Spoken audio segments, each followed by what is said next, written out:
Hello everyone, आज हम class 8 exercise 3.4 का क्वेश्चन नंबर 3 करने जा रहे हैं। क्वेश्चन हमें दिया गया है, explain how a square is a number 1 quadrilateral, second a parallelogram, third a rhombus and fourth a rectangle. Means हमको ये बताना है कि एक स्क्वायर क्वाड्रिलेटरल क्यों है, पैरेललोग्राम क्यों है, रोम्बस क्यों है, रेक्टेंगल क्यों है। मीन्स ये कौन सी प्रॉपर्टीज क्वाड्रिलेटरल की सेटिस्फाई करता है कि हम इसे क्वाड्रिलेटरल बोलते हैं, पैरेललोग्राम बोलते हैं। तो ये सब चीज़ें हम एक्सप्लेन करते हैं। तो देखिए, लेकिन इस शुरू करने से पहले एक्सरसाइज, अगर अभी तक आपने मेरा चैनल सब्सक्राइब नहीं किया तो प्लीज़ जाकर सब्सक्राइब कीजिए, और अगर वीडियोस पसंद आती हैं तो लाइक कीजिए। और शुरू करते हैं। देखिए, इसने कहा है explain how a square is a quadrilateral. Quadrilateral क्या होता है? क्वाड्रिलेटरल होता है जिसकी 4 साइड्स होती हैं, उसे क्वाड्रिलेटरल कहते हैं। कोई भी पॉलीगन जिसकी 4 साइड होती हैं उसे हम क्या कहते हैं? क्वाड्रिलेटरल कहते हैं। तो एक स्क्वायर क्वाड्रिलेटरल है, क्यों? क्योंकि स्क्वायर की भी 4 साइड होती हैं। तो how a square is a quadrilateral? Square is a quadrilateral, a square is a quadrilateral because it has 4 side. Second, square parallelogram क्यों है? पैरेललोग्राम में क्या होता है? अपोजिट साइड्स इक्वल और पैरेलल होती हैं, और स्क्वायर की भी अपोजिट साइड्स क्या होती हैं? इक्वल होती हैं और पैरेलल होती हैं, इसलिए ये क्या है? पैरेललोग्राम है। इस how a square is a parallelogram? Square is a parallelogram because its opposite sides are equal and parallel. Okay, now third, एक स्क्वायर रोम्बस क्यों है? एक स्क्वायर रोम्बस है बिकॉज ये एक पैरेललोग्राम है जिसकी 4 साइड्स होती हैं और चारों साइड्स क्या होती हैं? इक्वल होती हैं। How a square is a rhombus? A square is a rhombus because it has 4 sided which are equal. A square is a parallelogram with 4 equal sides, so it is a rhombus, इसलिए ये एक rhombus है। Next आता है why a square is a rectangle. Square rectangle क्यों है? Rectangle की क्या खासियत होती है? Opposite side equal and parallel होती हैं, है ना, और हर एक एंगल 90 डिग्री होता है। तो स्क्वायर की भी अपोजिट साइड्स इक्वल होती हैं और हर एक एंगल 90 डिग्री होता है, 90 डिग्री होता है, सॉरी। तो इसीलिए एक स्क्वायर रेक्टेंगल है because its opposite sides are equal. इसकी तो चारों साइड्स इक्वल होती है ना, तो इसलिए अपोजिट साइड्स भी क्या होंगी? इक्वल होंगी।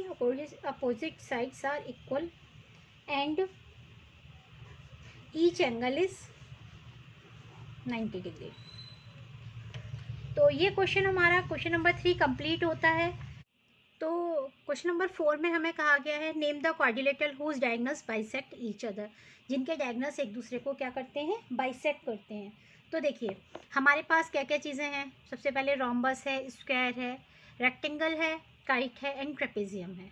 तो देखिए, सबसे पहले पैरेललोग्राम देखते हैं।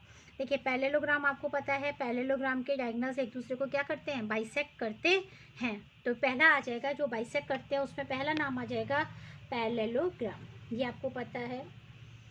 दूसरा, स्क्वायर एक तरह का पैरेललोग्राम है और स्क्वायर के भी डायगोनल्स बाइसेक्ट करते हैं। सिमिलरली रेक्टेंगल भी एक तरह का पैरेललोग्राम है, इसके डायगोनल्स भी बाइसेक्ट करते हैं। और रोम्बस भी एक तरह का पैरेललोग्राम है और इसके डायगोनल्स भी क्या करते हैं? बाइसेक्ट करते हैं 90 डिग्री पर। रोम्बस के और स्क्वायर के 90 डिग्री पर बाइसेक्ट करते हैं, बाकी 90 डिग्री पर बाइसेक्ट नहीं करते। तो आपके पास स्क्वायर भी आ गया और आपके पास आ गया रोम्बस। नेक्स्ट है काइट। काइट के जो डायगोनल्स होते हैं ना, वो एक दूसरे को नहीं, जो बल्कि जो लंबा वाला डायगोनल होता है वो छोटे वाले डायगोनल को 2 इक्वल पार्ट में डिवाइड करता है। दोनों डायगोनल्स एक दूसरे को बाइसेक्ट नहीं करते, तो काइट इसका आंसर नहीं होगा। उसके बाद आ जाता है रेक्टेंगल। मैंने बताया था अभी, कि रेक्टेंगल के डायगोनल्स भी एक दूसरे को क्या करते हैं, बाइसेक्ट करते हैं। तो हमारे पास parallelogram, square, rhombus and rectangle, ये 4 हो गए जिनके डायगोनल्स एक दूसरे को बाइसेक्ट करते हैं। अच्छा, हमारे पास ट्रेपेजियम भी होता है ना। तो देखिए ट्रेपेजियम के डायगोनल्स भी एक दूसरे को बाइसेक्ट नहीं करते हैं। ये देखिए ट्रेपेजियम के डायगोनल्स एक दूसरे को बाइसेक्ट नहीं करते। मैंने आपको फिगर से सब कुछ समझाया। पैरेललोग्राम के बाइसेक्ट करते हैं, स्क्वायर के बाइसेक्ट करते हैं, रेक्टेंगल के बाइसेक्ट करते हैं, रोम्बस के बाइसेक्ट करते हैं, काइट के और ट्रेपेजियम के बाइसेक्ट नहीं करते हैं। नेक्स्ट आता है are perpendicular bisector of each other. मैंने अभी आपको बताया कि जो डायगोनल्स होते हैं, रेक्टेंगल के डायगोनल्स बाइसेक्ट करते हैं पर 90 पर बाइसेक्ट नहीं करते। पैरेललोग्राम के भी जो डायगोनल्स होते हैं वो बाइसेक्ट करते हैं लेकिन 90 पर बाइसेक्ट नहीं करते। लेकिन स्क्वायर के हमारे क्योंकि चारों साइड्स इक्वल होती हैं इसलिए इसके डायगोनल्स 90 पर बाइसेक्ट करते हैं। तो एक आंसर आ जाएगा स्क्वायर। एंड सेकंड, रोम्बस की साइड्स भी इक्वल होती हैं तो रोम्बस के भी डायगोनल्स 90 पर बाइसेक्ट करते हैं। तो इसका आंसर आ जाएगा rhombus and square. Third part है कि डायगोनल्स आर इक्वल। तो देखिए डायगोनल्स किसके इक्वल होंगे, जिनकी साइड्स के बीच में ना जो कॉर्नर एंगल्स होते हैं 90 डिग्री होंगे, वो सारे फिगर्स के डायगोनल्स इक्वल होंगे। देखिए जैसे कि स्क्वायर होता है, स्क्वायर के सारे एंगल्स 90 डिग्री होते हैं, ये देखिए, तो इसलिए इसके जो डायगोनल्स होंगे वो बराबर होंगे। इसी तरीके से रेक्टेंगल देख लीजिए, रेक्टेंगल की ये 90 डिग्री एंगल्स होते हैं इसलिए इसके डायगोनल्स भी क्या होंगे, इक्वल लेंथ के होंगे।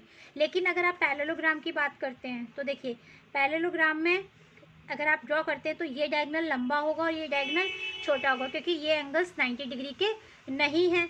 सेम अगर आप रोम्बस की बात करते हैं तो रोम्बस के भी डायगोनल्स इक्वल नहीं होते हैं, है ना। जैसे ये फिगर अगर आप इतनी लंबी साइड लेंगे तो साइड्स इक्वल होनी चाहिए, लेकिन रोम्बस के केस में अगर साइड्स इक्वल हैं लेकिन ये डायगोनल छोटा है और ये डायगोनल बड़ा है, इसी तरीके से ट्रेपेजियम हो जाता है।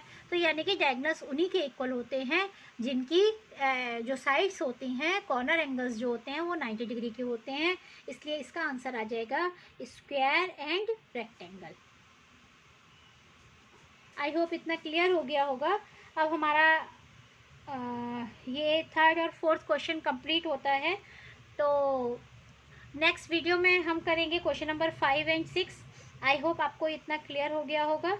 इसी के साथ अगर आपको मेरी वीडियो पसंद आ रही है तो प्लीज़ लाइक कीजिए और मेरे चैनल को सब्सक्राइब कीजिए। And thanks for watching Neeta math classes. Thank you.